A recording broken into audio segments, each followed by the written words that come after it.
मोठी बातमी आहे, बघूया आपण पुण्यातल्या हिंजवडीतली बातमी आहे। हिंजवडी आयटी पार्क संदर्भात बैठकीला सुरुवात झालेली आहे। मुख्यमंत्र्यांच्या उपस्थितीत हिंजवडी आयटी पार्क संदर्भात बैठक सुरू आहे।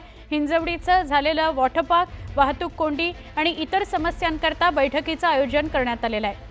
मुळात मुख्यमंत्र्यांच्या उपस्थितीत हिंजवडीमधले जे प्रश्न आहेत त्याच्या संदर्भात चर्चेकरता एक बैठक बोलवण्यात आलेली होती। मुख्यमंत्री त्या बैठकीला उपस्थित आहेत, त्यांच्याच नेतृत्वात ही बैठक होती। आमचे प्रतिनिधी तुषार रुपनवर यांना विचारत, तुषार, हिंजवडीत बनवायचा आरटी पार्क असेल किंवा तिथले हिंजवडीतले प्रश्न असतील, या बैठकी संदर्भात काय सांगाल? नक्कीच आपण जर पाहिलं असेल सुवर्णा, तर आता पुणे आपल्याला आयटी हब होताना पाहायला मिळते। हिंजवडी आयटी पार्क असेल किंवा इतर आयटी पार्क आपल्याला मोठ्या प्रमाणात आपल्याला पुण्यासारख्या शहरामध्ये होताना पाहायला मिळत आहेत। एकीकडे हिंजवडीसारखा आयटी पार्क होते, तर दुसरीकडे पार्किंग संदर्भात किंवा वाहतूक संदर्भात देखील आपल्याला मोठी समस्या असल्याचं पाहायला मिळते। कारण की त्या ठिकाणी सुरू झालेले वॉटर पार्क असतील, वाहतूक कोंडी मोठी असेल, या सर्व समस्यांसंदर्भामध्ये मुख्यमंत्री देवेंद्र फडणवीस आपल्याला प्रमुख सचिवांसोबत, पोलीस अधिकाऱ्यांसोबत संवाद साधतात की तिथली वाहतूक कोंडीचा प्रश्न हा कसा सोडवला जाणार आहे। कारण की वाहतूक कोंडीचा प्रश्न संदर्भामध्ये पुण्यातल्या विशेषतः काही आमदारांनी लक्षवेधीच्या माध्यमातून देखील आपल्याला हा प्रश्न याच पावसाळी अधिवेशनामध्ये उपस्थित करताना पाहायला मिळाला होता। त्या संदर्भातली चर्चा देखील झाली आणि अखेर आता मुख्यमंत्री देवेंद्र फडणवीस या संदर्भातला काय तोडगा काढतात याकडे सर्व राज्याचं लक्ष लागलेलं आहे। खरंय, धन्यवाद माहिती दिल्याबद्दल।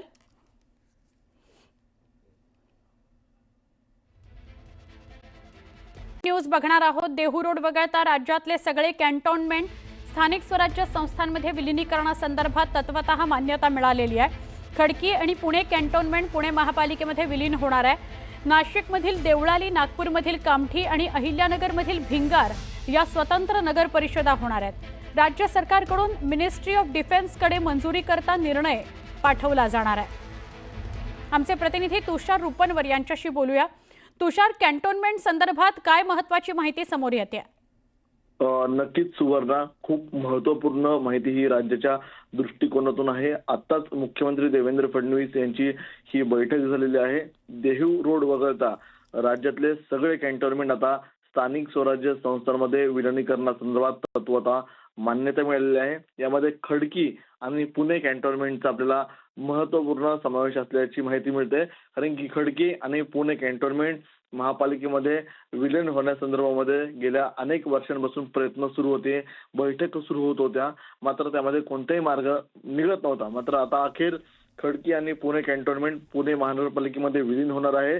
नाशिक मधला देवळाली हा देखील सर्वात मोठा कॅन्टोन्मेंट होता, हा देखील आता होताना पाहायला मिळणार आहे। नागपूरमधील कामठी असेल, अहिल्यानगर मधील भिंगार असेल, हे आपल्याला स्वतंत्र नगर परिषद होताना पाहायला मिळणार आहेत। मात्र आता राज्य सरकारकडून मिनिस्ट्री ऑफ डिफेन्सकडे मंजुरीसाठी निर्णय पाठवला जाणार आहे। लवकरच या संदर्भातली कारवाई राज्य सरकारतर्फे सुरू होईल। मात्र मुख्यमंत्री देवेंद्र फडणवीस यांनी आजच्या बैठकीमध्ये या संदर्भामध्ये तत्वतः मान्यता दिलेली आहे। नक्की नक्की, धन्यवाद माहिती दिल्याबद्दल तुषार।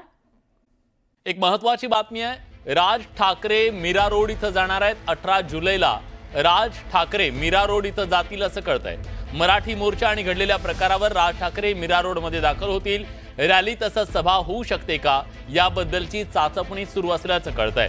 मीरा रोड मध्ये जो जनक्षोभ उसळलेला होता, त्यानंतर मनसेच्या मोर्चाला सुरुवातीला जो विरोध झाला आणि त्या विरोधाच्या नंतर मराठी माणूस रस्त्यावरती उतरलेला होता, या सगळ्या पार्श्वभूमीवर राज ठाकरे हे स्वतः मीरा रोडला जाण्याची शक्यता वर्तवली जाते आणि 18 जुलैला राज ठाकरे मीरा रोडला जातील। तिथे गेल्यानंतर मग रोड शो असेल की सभा असेल याच्याबद्दलची स्पष्टता अजून आलेली नाहीये, पण निश्चितपणे गेल्या काही दिवसांमध्ये भाषिक संघर्षाचं जे कुरुक्षेत्र बनलेलं आहे मीरा रोड आणि भाईंदरचा परिसर, या सगळ्या परिसरात राज ठाकरेंच्या एंट्री नंतर नेमकी काय परिस्थिती निर्माण होते हे पाहणं सुद्धा तितकंच महत्त्वाचं असणार आहे। दुसऱ्या बाजूला मराठी द्वेष्ट्यांकडून ज्या प्रकारची गरळ ओकली जाते त्याचा सुद्धा समाचार कसा घेतला जातो हे पाहणं महत्त्वाचं आहे।